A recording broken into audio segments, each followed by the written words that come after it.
This is Carrie and Summer with the Say My Name podcast that gives a voice to women's stories. It's my story, it's your story, it's our stories of pain and healing. Betrayal doesn't begin to describe the knife that I pull out of my side. So I'ma put the past behind me, 'cause I got strength inside me, and a strength that I wanna share with you. Please welcome Riley Abang to the Say My Name podcast episode number 15. Riley is a life coach certified in the Hungry for Happiness coaching program and specializes in helping women with anxiety. Her website is wildaircoaching.com. Please visit her site. She is amazing, talented, and incredibly inspired. Today we hear her story of how she left the Mormon Church, her journey through the crisis of her faith, and how she began to understand the beauty of what she already has within. Carrie and I both have a very personal connection to this story because of our own experiences with leaving our religion and culture in order to pursue a more intimately spiritual path. We are blown away by her wisdom and spiritual connection. Okay, from the beginning. Oh my gosh, how far should I go? I don't know, because I'm still fairly young. You know, like I'm in my 20s. I'm 25. So, and I'm turning 26 soon. So it feels like to start at the beginning, I have to go, 10 years back or something and start when I'm 15. But, one turning point in my life that shaped me and who I am, it did happen when I was 15. And it was my dad suddenly died of brain cancer. Wow. So normally cancer is kind of something you find out about and then it's drawn out. But for us, we found out and 3 weeks later he was gone, like immediately. Yeah. Oh. It was crazy. It was so random. And I don't think anybody in my family saw it coming. I mean, when looking back, there were signs that he was sick, but they were just like headaches and like things that you could blame stress on. Yeah. And then, his symptoms like drastically turned and he started acting a little more childish, his personality started changing and things like that, enough that my mom was like, okay, you need to be seen. And yeah, we found out he had a tumor. And then 3 weeks later, like tumors, they were growing so fast. And then he was gone. Right. So as a 15-year-old, when you're 15, like everything that happens to you is dramatic, magnified on top of the fact that it's a death in the family. Like it was even worse. It was like, yeah, it was everything. Right. Yeah. And my dad, so I grew up in the Mormon Church, which I know Carrie did. I don't know if Summer, did you grow up in the? Yeah. Okay. So yeah, you guys get it. You guys get it. So that's awesome. And, I haven't shared anything about growing up in Mormonism and leaving the church publicly yet. This is my first time. Oh, but I feel great because what I was asked, I've been wanting to share it. I felt complete, like in the place where I'm open to sharing. I've been sharing with friends and family, right? But to do it in publicly, like this, I wanted a safe space. And your podcast is perfect, right? Yeah. Like it's like the perfect scenario right now. So I feel really safe. My body feels safe. I'm just like, this is good. Yeah, especially being that we are 100% empathetic with you. We get it because we both not only have left a religion, but the exact same religion. Yeah, exactly. Yeah. Exactly. So while I was growing up, especially, I mean, I can't remember a lot, but from like the age of 10 to 15, I was so resistant to going to church, right? And my dad really wanted me to go. And he was kind of the one who was like, no, you're going to church, to the point where sometimes he'd throw me in the shower in my pajamas, like, we're going to church, right? Wow. And when he died, it was so interesting because I feel like death puts you in such a place of uncertainty that you just start grabbing at something that's going to make you feel safe and certain about something, and for me, it was religion. Like I just went so deep into the Mormon religion. I was like, I'm taking this on. I'm going to be the perfect Mormon. Like there was this story that because I was so resistant and my dad died, like if I embraced it, that would somehow what's the word? Like, make up for the fact that he spent all that time with me fighting me, like I wanted to make up for that. Right. Right. And what if maybe also you were maybe thinking that would connect you more to him? Because that would. Yeah. Oh, for sure. For sure. That's another thing. I haven't even thought about that. That's huge. Mm-hmm. Yeah. But also it really did feel, now I'm able to put language to it, right? In the moment, I had no idea what was going on, but now looking back, it really felt like that happened to me because of my actions. Like it was a consequence, like he died because of what I did. Right. Right. You want to go to church, so this is your punishment. Exactly. Which created this deep, deep, deep fear of God. Right. Which is something I didn't even unearth until even just a year ago. Like I didn't know that was existing within me, but I feel like that was the point where that fear was born, that was when it was created. So after like my dad died, I just dove right in, and I'm the oldest of 4 girls, right? And to watch my mom experience the death of her husband, and then for me to have my sisters, like I just kind of grew up really fast, and I was just like, I'm just going to take on all this responsibility. I'm going to be the perfect Mormon. I'm going to show up, blah, blah, blah. Right. And, I ended up getting married, right? Really quickly, 19. Yeah. Married. Of course. Too. Yeah. You too. You too, Summer? I got married at 20, almost 20. Okay. Yeah. Still really young, Yeah. And I remember the process of getting engaged and all of it was very exciting, and it was just all happening so fast. And I remember the moment my, the temple president said, "You are husband and wife," I just like broke down and I just felt this rush of emotion. I was just like, I couldn't explain what I was feeling, but everybody was saying that this is joy. Like, you're just so happy. But it was fear. It was like this deep fear of like, what did I just do? Like, I'm only 19 and I just got married. Like, what? Like, it's a lot of responsibility, and it did feel, it was almost like there was a lack of choice in the matter. Like, I mean, in the moment I was like, no, I'm choosing this. But after going through the awareness process, right, I'm like, no, I didn't choose that. Like, that was definitely an unconscious choice. Right. Yeah. A very, very, very forced. And the other thing too, I could see that that weight that you felt of, because in that religion you're married for time and all eternity. So yeah, be apart. So this is like, I'm with this person forever.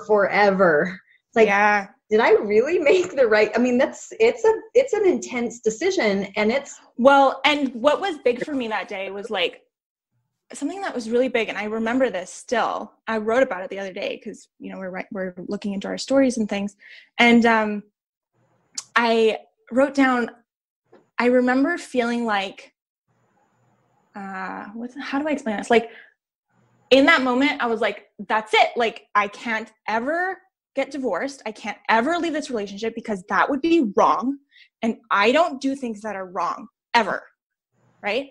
And if there comes a point where it's what I want versus what's right or wrong, I'm going to put right or wrong first. Absolutely. And that creates like this, that just kills like your heart. Like, when you have like a desire that you have that's so deep, and then the right and wrong, and to put that above your desire, it was, I ended up spiraling into depression after that, So after you slipped into depression?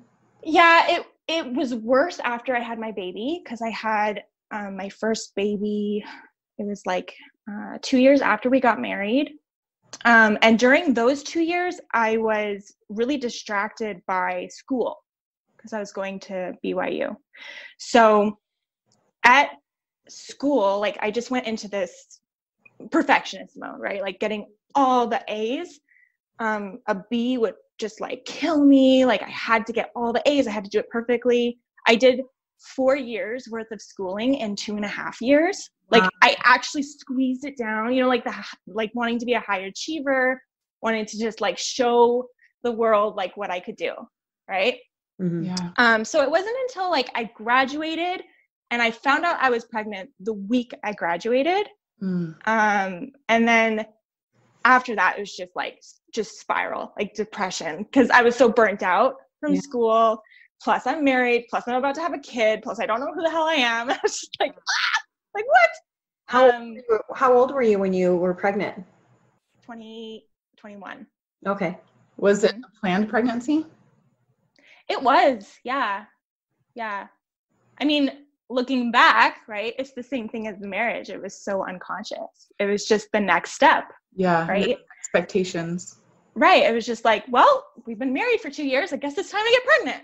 Right. You know, and it's like, well, we've been pregnant. I guess it's time to have another kid. Right. It's just kind of that next thing. And that's just, I don't know, just the whole idea of there's this way to do life and following that path unconsciously, so much suffering, you know, it just creates so much pain inside because it's not about what you want. Right. It creates everybody's life to be in the exact same box. And it might be one person, but another person needs a triangle. Like it looks great on paper, but it's just not the way that we are meant to be. We are meant to follow our heart, follow our intuition, follow follow our bliss, what feels good. And sometimes it's not what Susie Q over there thinks as amazing. Well, we're meant we're told what our bliss is supposed to be. Right. Yeah. Mm-hmm. And that's another thing, right? You're sitting there like, why am I not happy? Like, I've done all the things I'm supposed to do. I'm doing all the right things. I'm doing all this, blah, blah, blah. And yet I still feel like I'm dying inside, you know? That after I had, I mean, my story actually is the, of my baby that passed away is the podcast right before yours that we just So I don't like his experience. I don't really think of that one because my depression was just different. It was a loss. It was mourning. Yeah. But after I had Emma, I went into a pretty intense depression as well. And I think it was because I was like anticlimactic. I had this idea of now I should be feeling complete. I've done what I'm supposed to do as a woman. I've gotten married. I was married in the temple and I birthed a child and everything should be perfect. And it wasn't. And I wasn't happy. I was feeling guilty that I wasn't enjoying being a mother. And I was like, well, this is what I'm supposed to do. And I don't enjoy it. Like, what's wrong with me? So the feelings that you felt after you had your baby, or what was your depression? Do you feel like you know what it was stemmed from? You know, I couldn't put words to it until it was a year and a half later that I went into my first coaching program. Right. And I really couldn't put words to it. I just really thought there was something wrong with me. And I remember writing in my journal, like, where did my energy go? Like, where did my fire go? Like, what's happened to me? You know, the part of me that is lit up about life. Like, where did she go? She's been gone for so long. And it wasn't until I was in my first coaching program that, well, before signing up for my coaching program, like, I started hearing about like Brene Brown's talk on vulnerability, right? I saw that. And then I had this friend who was so brave, and she had publicly announced that she was leaving the church. And I just watched her and I was just like, what? Like, what? You can do that? Like, and just admiring her from deep down, but on the surface being like, I could never do that. Oh my gosh. Right. And I remember like sending her the vulnerability talk and being like, this reminds me of you. And secretly like, I wish it reminded me of myself. Like, why can't I do these brave things, you know? And that led me into learning about authenticity and what that means, right? To not hide, to not have one part of you inside doing one thing versus one side outside of you doing another thing, right? I'm like, oh my God. When I heard about authenticity, I was like on fire for like weeks. I was just like, oh my gosh, this is what I want. Like, that is it. That's what I'm craving. Like, that's what I need in my life. I need to be who I am on like, you know, Feels so, and so, oh, it's just, yeah, just learning about the idea. I was like, what? Yeah. Yes. Like, that's what I'm looking for. People do and that? I know. And I actually remembered. so I can be church. unapologetically me. Yeah, I can just be me and life could work out for me. Like, I could make money and just like be happy and, you know, It feels mind blowing. it is. It really is. It does. It did. Yeah. And I remember going to church and starting to use that word at church. Yeah. And I started publicly, like, basically publicly investigating the church. Mm-hmm. So I started meeting with the missionaries. I told the missionaries, like, hey, I don't feel authentic at church. Like, I don't feel it. I don't feel it in my bones. Like, and I want to feel this. If I'm going to come here, it needs to feel right for me. Right. And I was talking about it at church, and people were just like, what is this word that you're using? Like, authenticity. Like, what is this? You know? And it was so weird. Don't do that here. I know. Yeah. Yeah. And which like, now that I'm outside of the church looking in, like, it's so sad. I'm like, God, like, can't we just, and there was a little time where I tried to like spread this kind of message of authenticity, and it was, yeah, it did like light people up, but then there would be this kind of after reaction of fear, right? Like, just like, oh, but that's not allowed, you know? But I was like, I can't, like, now that I know about this, like, I can't go back. Like, I have to keep going down this path. So I met with missionaries for like a year, like combed through every little thing. And I was like, this doesn't feel right. This doesn't feel right. Like, there's just little tweaks to all these different truths that you're teaching me. And there's just a little tweak, and it feels good to me, but that's not what you're teaching. That is yes. Yeah. So I'm like, yay, somebody gets this. Totally. So I ended up leaving the church actually very peacefully, and like, I didn't feel angry or anything. Like, I was just like, actually, this just feels done. Like, it's just, I know that I've combed through all of this, and it's not me. Wow. You know, and it just felt so good. Like, and luckily, I'm really lucky because I had a lot of support from my husband and from my mom. Like, people in my life weren't judging. I mean, there was a moment where my husband was scared, right? He was like, wait, but what does this mean about how we end up, you know? And we kind of went through a little bump there, but for the most part, what he noticed and what like really had him supporting me was he could see me lighting up. Yeah. You know, like, he saw me in my depression. He'd be the one sitting there at the end of the bed, like, what? Like, what is going on? This doesn't make sense. I don't know what to do for you. I don't know how to help you. So when he saw me going through this process and doing things that really felt good to me, he was like, I can't not support this. Like, I want you to be happy, you know? So I was really lucky there, because I know that that's not something that everybody gets to have. So does he still go to church? Is he still active? Actually, he does. Yeah, he does. Mm-hmm. And we do it peacefully. It's amazing. Wow. He does what's right for him, and I do what's right for me, and we support each other in that. Yeah. So did he have any concerns about the kids? Like, well, what? Well, here's the thing. So I, like, with my kids, I'm just holding a space of neutrality for them. And what I've asked of Michael is that he holds that too. So sometimes he'll bring them to church. But I ask him just to not like push it on them. You know, like, we don't do all of the things at home that he should be doing, right? Like, he's just allowed our home to just be neutral. Oh. And when they go to church, they can be at church. And when they're not at church, they can just be at home. You know, and my hope for that is that I want Maya and Remy, right, my two kids, to both come to a place where they get to decide what it is that lights them up. Yes. Mm-hmm. You know, I don't want any like should on them. Yeah. Or like, this is because mom said so. Like, I don't want that for them. I just want them to choose.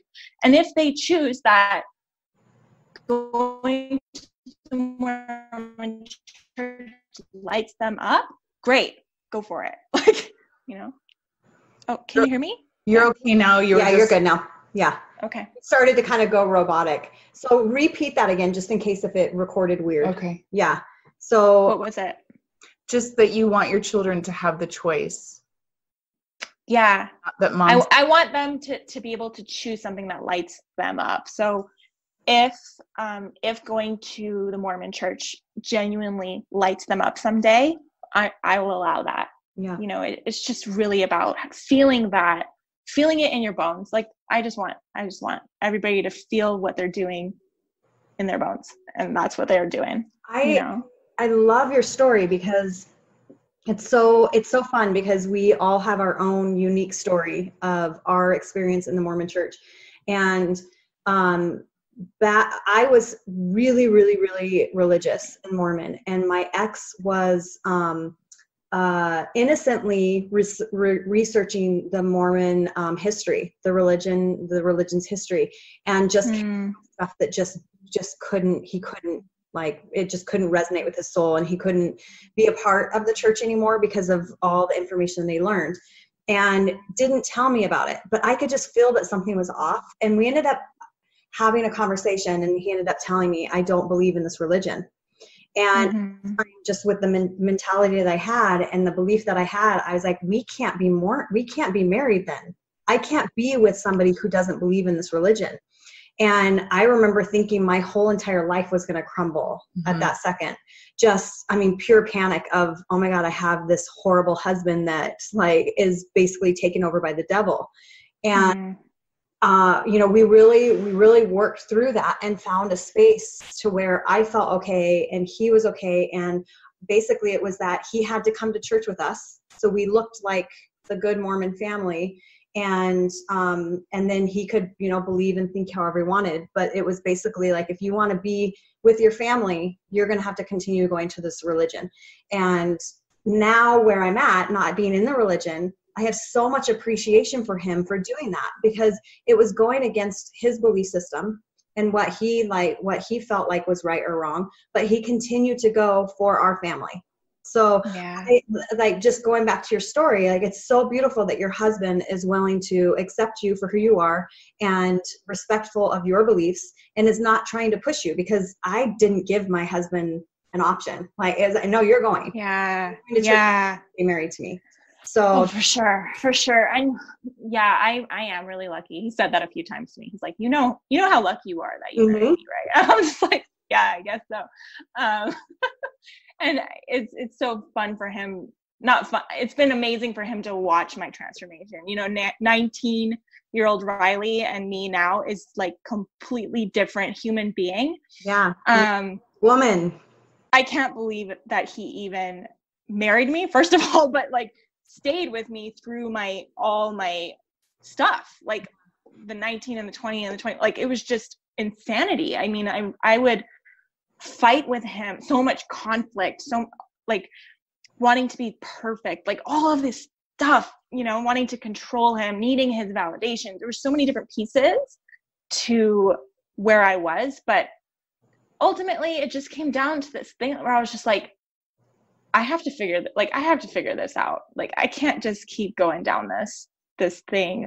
And there's in the first coaching program I did, there was this thing that they talked about, which was like the certain and most probable future, right? Like, if you keep going the way you're going, what's going to happen? And I was like, I can totally see it. It's going to be divorce. It's going to be unhappiness. It's going to be, using all these things to rely on, coke, food, medication, whatever it is, and just keep going down that path. So, anyway,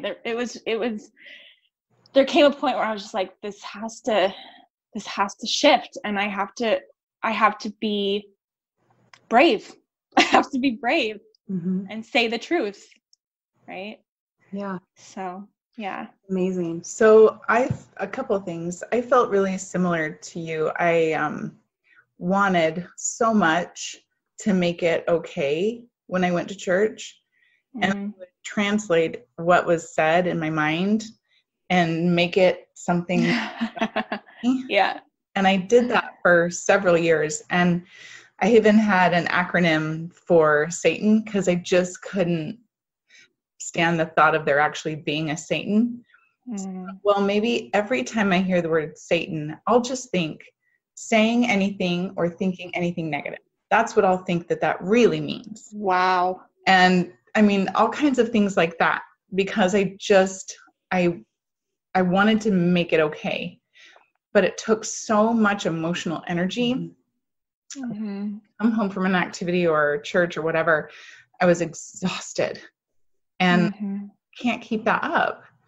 You know, Oh, yeah. You know, parts of you start to die and start to like crumble, and it's just too much for you and you have to let some of it go. So at what point did you, you said you listened to that talk about vulnerability and then you started to hear about authenticity, but how did you figure out your relationship with your dad and your relationship with God during all that? Because for you, he was a vengeful God. Dad, wanted you to do this. So how did you reconcile that with both of those? I love that you're asking me this question. And thank you for sharing. I resonate so much with what you just said too about the exhaustion. Yeah. Like, cause I tried doing that for a while too. I guess, so when I was diving into authenticity and vulnerability and speaking my truth and all these different things, something else that came into my life was intuition, right? Like just the idea that the wisdom is already inside you. You already have the answers. And a teacher that I was following taught to write to your intuition, to just write down a question and then listen. Let it come to you, and write down the question and then listen. And it was so cool because this idea of writing to your intuition and just listening, it was like, it didn't feel like something that could leave and come as it pleased, right? Like it wasn't conditional. Like the Holy Ghost. Right. It wasn't conditional on my actions. It was just already inside me. And no matter who I am or what I'm being, the answer would come. And it was amazing what was coming through me. Like when I would just listen to my heart, the messages that came through were blowing my mind. I was like, that resonates so much. Like, and I just came up with that. Like, right. And brilliant. Yeah, it was amazing. It was so amazing. And I even remember showing my letters to my intuition to the missionaries because I was meeting with them at the same time. And they were like, whoa, like that's so cool. That sounds so true. And yet it's not what the church was teaching. Right. Wow. So it was just like, I don't know. Having that really helped me have this spiritual, right? Because there's you can't really explain that unless it's spiritually explained. So that helped me create a new feel good relationship with something that couldn't be explained. Right. And it felt so much better to me that God is within me and around me, and you have an intuition and you have an intuition. It's within all of us. It's everywhere. Right. Like that just felt so good. I was like, okay, so it's not just this man outside of me leaving and coming as he wants to, depending on my action. Right. So it just felt better. But I will say, like, that fear that like metabolized in my body throughout all those years of God, I didn't unearth that until later, like just recently, right? Like where I really had like a bodily physical experience of the fear I've had around a power outside of me, right? Like it just brought me to my, like, into like a fetal position. Like there is this power outside of me that could destroy my life and take everything away from me that I love. Like that still existed in my body for a really long time, even though I had a connection to my intuition at the same time. So until I unearthed that, it wasn't complete. Like I didn't feel that complete freedom. You know, the even the ability to share my story wasn't there yet, because there was still that weird feeling in my body that's like, man, there's something still there, right? Like So once I unearthed that, and what it was I'm scared of God. Yeah. That was it. That was the truth that came out of my mouth, and I was like, oh my gosh, like that's it. That's what's been bothering me all this time. Like I'm just scared of this God that's outside of me, right? So how did you come to that? Well, my husband and I, we tried cannabis for the first time together. Awesome. and that's what came up. Yeah. When you're on that, like you can really unearth some stuff that wasn't available before. Well, it relaxes you for sure to be able to see things as they are. Well, so what's interesting is I had been writing to my intuition so much up until that point. And I think like when I consumed the cannabis, my intuition was enhanced. So my first experience on cannabis, like it felt like my intuition was like in front of me, and I was just talking with this source of truth. And I was just like, and I was just asking all these questions, and I'd hear an answer immediately, like right there. It was like a conversation, and my husband was there supporting me. And then there was just this moment where I was like, oh my gosh, like I'm scared of God, right? And I just started crying and just like, oh, this is it. Like that's what's been bothering me up until this point. It was so, I could feel the fear, like just so there, right? After that point, like it was so, I feel so light when it comes to talking about God. I'm like, actually, it's just, no, it just feels good. So can you talk about God? Because I'm just barely turning the corner again where I can even say the word God with happy feelings. I have to use the word, and I still use the word, the universe, source, Mother Earth, energy, my higher self, inner guides, whatever. I still use those because they feel good.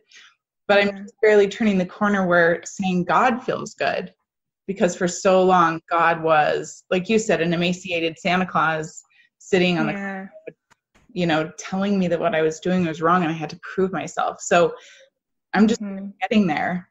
So how can you use that word, and how do you think about that? I'm not there. Summer uses the word God and I'm triggered.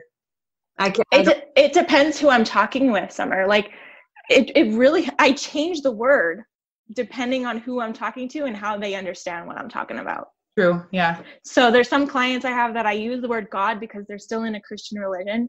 Yeah. There's other ones who have never been in a religion, and I just use source or universe. And I don't know. I guess I think that moment where I realized I'm scared of God, it just completed so much for me.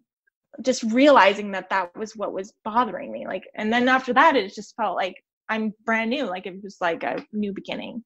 Like, it was wiped clean. Yeah. So you can use the word God now and feel like it doesn't trigger me. Yeah. It's peaceful. Yeah. Wow. That is amazing. I don't think I could use the word Heavenly Father, though. I think that still triggers me a little bit. No. Yeah. Yeah, no. I'm so far away from that. I can't do that. No. Yeah. I don't even want to get there. Yeah.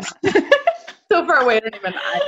Well, because now I believe God is not I don't believe it's a gender. Like a gender, even in like a body, like it's not even, that just makes, to me, it makes God so much smaller. Like it's puts God in a box for sure. Yeah, I can resonate with that. Limits it.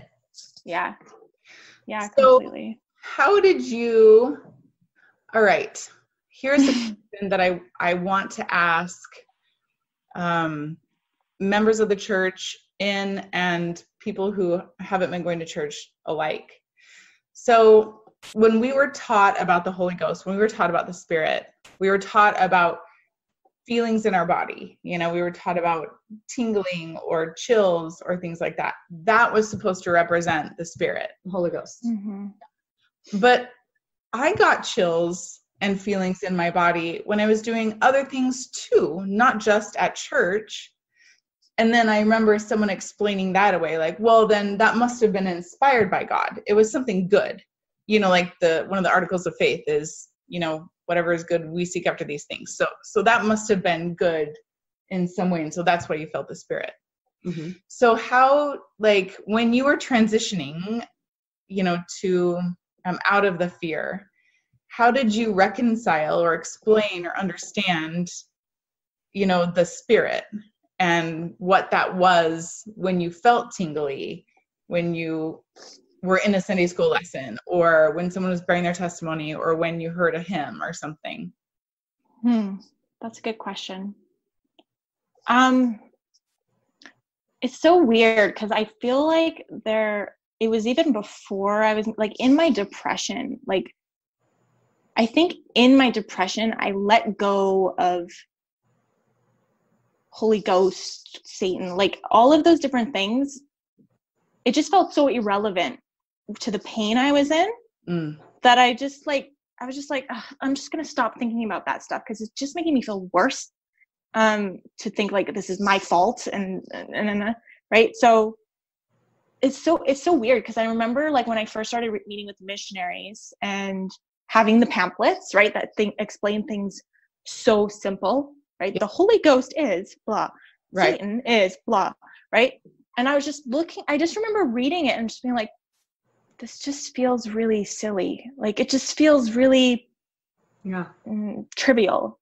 You know, I'm like I don't know. I feel like I let go of these definitions and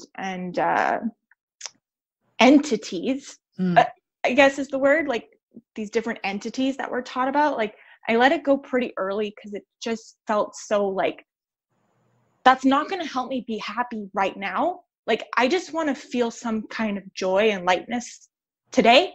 Like, can I just feel relief? Yeah, exactly. Yeah. So when I started writing to my intuition and feeling that kind of relief come within me, then I had the new word, intuition. Like, it was just, does that make sense? Yeah. I don't know. Yeah. I mean, I feel like my transition is so non-typical. Like, sometimes it's difficult to explain like how I let go. So no, you're doing a beautiful job. Yeah.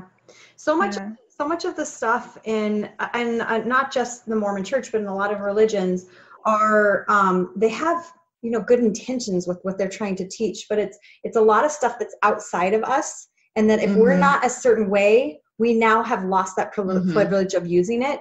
And so to me, I feel like the Holy Ghost is your intuition. It's intuition that's always been talking to you. And that's why you get the goosebumps. That's why you get that good feeling or that bad feeling. That's your intuition. Yeah. But in religions, they like to make it be something that you have to work for to have, or you have to be a certain way to be able to have that, or it's going to be taken away from you. So there's a fear around, oh my gosh, I better not do this or else I'm going to lose this. And what really is the truth is that we never lose it. Our intuition is always there no matter what choices we're making. It's just a matter of, are we in alignment with it or not alignment with it? Are we listening? Are we allowing it and allow ourselves to like hear what our intuition is telling us? But it's never away depending on like what choices we're making. I also think, you know, when I think back on the times that I was sitting in church and thinking, oh, I'm feeling the Spirit right now, or the Spirit's so strong, or whatever, I was feeling other people's energy. I was feeling their sadness. I was feeling their pain. Or I was feeling their joy. Or I was feeling the innocence and the preciousness of these little 5-year-olds. Yeah. Or I was feeling, you know, that's what I was feeling. Oh my gosh, that's such a aha, wow, you're so right. Yeah, it wasn't my intuition telling me this is true. That's what I was led to believe. You know, if you feel something, anything, if you feel something during church, it means it's true. That means it's true. But I'm going to feel something in church because this person is crying on the podium. Yeah, and I'm connecting with that, right? You know, and this hymn is beautiful, and I feel that. You know, it's not necessarily something that's telling me that it's true. I'm just feeling their energy, and you know, it's not a certainty where, like, you know, when you wrote to your intuition, or when you feel something come up and you're just like, well, that's it. You know, that's it. Well, and there was also kind of an all or nothing perspective. Oh, yeah. Of like, if I feel the spirit once, that means all of this is true. And it's like, well, no. And that was something that I went into my transition seeing, that I had this perfectionism, this all or nothing perspective.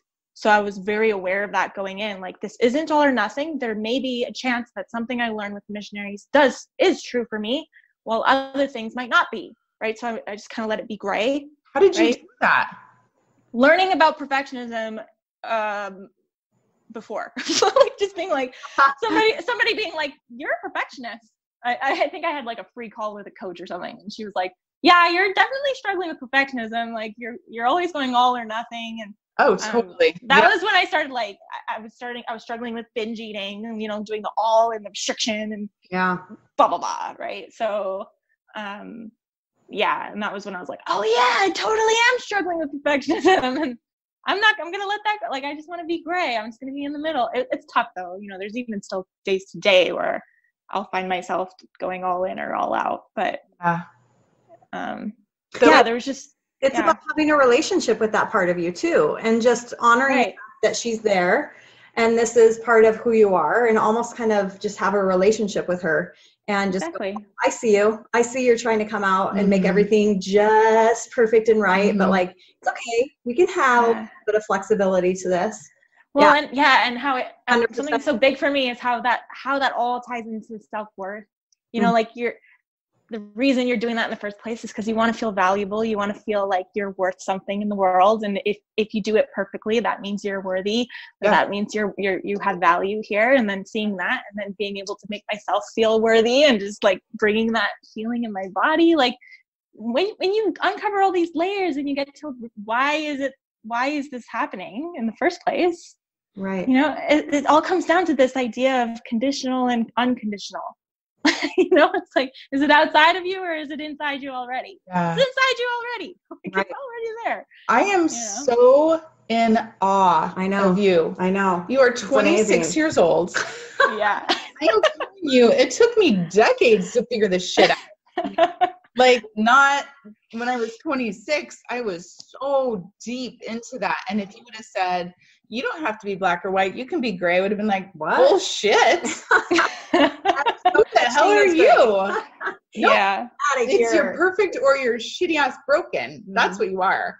So I honor you, and just, I'm in awe of your journey and how you embody this. Oh my gosh. It's beautiful. Thank you. Thank you. Yeah. I don't know. There's some, something that I took on as a kid to try to help me accomplish things was figuring things out. Like, I can figure anything out. You put me in front of something and I can figure it out, right? That's kind of my strong suit. We're so much alike. And so it's almost like I took that strong suit and applied it to my spirituality. I'm like, I'm going to figure this out. And it's gotten me somewhere quicker than most people get. But, you know, there's still a lot of, you know, I still went through a lot of pain, like deep pain in a short amount of time. I was like, wow, like, this is horrible, you know? Yeah. So that was really a huge motivator. And then there were people in my life, people who are really close to me, also suffering, right? In the same way that I was. And I was just like, this can't be it. Like, this can't be it. Like, I have to figure this out. I'm not going to allow me and people I love so dearly to just suffer. Like, come on. That can't be what God wants for us. That can't be, you know, it just felt so wrong to be suffering so deeply, you know? And then the typical fixers, right? Like the Band-Aids that were offered, I could see that they were Band-Aids. Because I had watched people in my life use them and not get better. Yeah. Right. So I was like, nope, like, I'm not doing that. Not doing that. Like, I really want to figure this out, like, get to the truth of it, you know? So if there's anything that's kind of helpful from growing up in the Mormon church, is that I do value truth now. Like, I value knowing and feeling truth Right. because that's what we talked about my whole life. But it really does have to feel like truth for me. It has to be that clunk feeling in my bones that's like, this is right, you know. That's a good way to describe it. I love that. Yeah, I feel the same way, that the contrast that I experienced over the years of being in the Mormon religion, I'm actually really grateful for, because it just brings more surety of like what I believe and who I am and how I choose to show up in life, and what my purpose is and what lights me up. It's given that to me, that I wouldn't have had if I had not had the experiences that I had throughout my life. So, oh, for sure. you know, there's no bad that happens to us. Everything is for us 100%. Summer and I both believe that to like the depths of our core. It's all a matter of if we choose to see what is it that is for us, for like experience or whatever it is that has happened. And it's beautiful that you had, like, so young, have like already have that clarity and see that and are moving in the direction that you are in. Now, we didn't say it in the beginning of the podcast, but we're both in the same program together, the Hungry for Happiness certification program. And that's how we got to know each other. And so tell me about what you're planning to do next, because we're almost done. We only have 1 month. Basically, like a month and a half left, 6 weeks, I think. And then we're done, which is so like bittersweet. It's been such a ride of beautiful awakening and sadness and like anger and like everything. We're not only learning these tools, we're actually like applying them to ourselves and digging in and going through all this stuff. Like, it's been intense. And so we fully embody all these tools that we're now going to be teaching these women. So what are you doing with your program? Like, cause this is all, everybody's doing their own thing. So tell us about what your plan is. Yeah. So I'm taking a little bit of a different route, than the rest of the group. I came into the program for my food and body practice, because I had already started coaching. I did another certification before this one, right? So I had already started doing food and body, and then through this work, it's really helped me. I don't know. It's so interesting. When I was telling just my food and body story, it was fine, but now I'm so ready to have all of my story and it's not just about the food and body. Like, it's about like, what religion are you in, and what this and what that, and like, where are you at? Like, the whole person, right? So I'm kind of going into what I'm calling emotional health coaching, which is working with women who feel too much and think too much, like just always feeling and always thinking, and just can't go after what they truly want, because they're in that spiral of thoughts and feelings and not knowing what to do with all of them. So I'm keeping it really simple for the beginning part. I just want to work one-on-one, really intimate with these women. 6-month program, and that's it. I'm just keeping it really like clean and simple. I think it's beautiful, and I absolutely know, without a doubt, you are going to have women knocking down your door. You're a healer. You're so needed. You're needed. I'm so glad that you've risen up and you're following your passion and your purpose and your calling. It's beautiful to see, and we honor you in that. Yeah, to work Thank you. Months. Oh my gosh, that would be amazing. An hour and I'm already mesmerized. I'm like, so then what? What should now? I'm going to be writing to my intuition tonight. Riley, tell us what we should do. Yeah, I'm writing to my intuition. Just on that, right to your intuition. Yeah. By summer.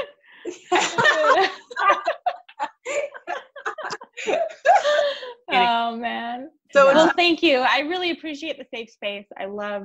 It's really fun to share my story in this way, and it feels like a next level in my self-expression, which is awesome. Yeah. And your website, and how can people contact you? wildaircoaching.com. You can go to my website. Okay, well, Well, thank you again for the safe space. I really appreciate it. Yes. it is our pleasure. Oh my gosh. We're honored that this is the first time you've told your story. Yeah. That is so cool. We feel so like We love you. yeah. It felt so good. It was downstream. It was flowed. It was like, yep, this is it. Yeah. Aw. So, It does. Doesn't it feel so light? Just, I mean, it's something that you said that you've talked about with other people, but to be able to publicly put it out there, it just feels like, Mhm. okay. yeah, Now here's my gift. now you Yeah. can casually talk about it. You can kind of make a little post about like, you know, leaving, blah, blah. yeah. It's just, it doesn't need to be this huge ordeal anymore because now it's done. It feels so good. Yeah. Totally. Beautiful. Totally. We feel 100% connected with you. You're Yeah, amazing. you're Riley. our new best friend. Thank you. Thank you. We'll make a trip. Summer, you have to come to our cert grad. Like, we'll just make a little room for her in the. You. They're all, who is she? I'm like, don't worry about it. Oh, don't worry about her. You know, she gets along. She gets us, so we just invited her along. You know? I'll just pack her in a little suitcase and I'll put her in the corner with like a little hole. Yeah. Wagon behind So you. hold on. So you guys both live in Phoenix, right? Phoenix? Is that Yeah. what you said? You both live in Phoenix. Okay, Yeah. cool. I'm in Palm Springs, so 4 hours away. No problem. Yeah. We're gonna do a business trip and we're gonna go to California this summer. So we'll when we're stop by. passing through, we'll come and say hi. Yeah, and bring me along. We'll smoke some cannabis together. Yes! Talk to God and his Yes. shit. Yes. Thank you so much, All Riley. right. Being on Thank the you. podcast. Your story was beautiful. It was so this is going to perfect. resonate with so many Yes. people, and Thank you. I'm excited to share it. Yeah, me too. You're amazing. Yeah. Thank you. Thank you. Love you, Riley. All right, we love Mwah. you. Love you too, guys. Bye. Thank you. Bye. Please follow us on Facebook and Instagram at the Say My Name Project.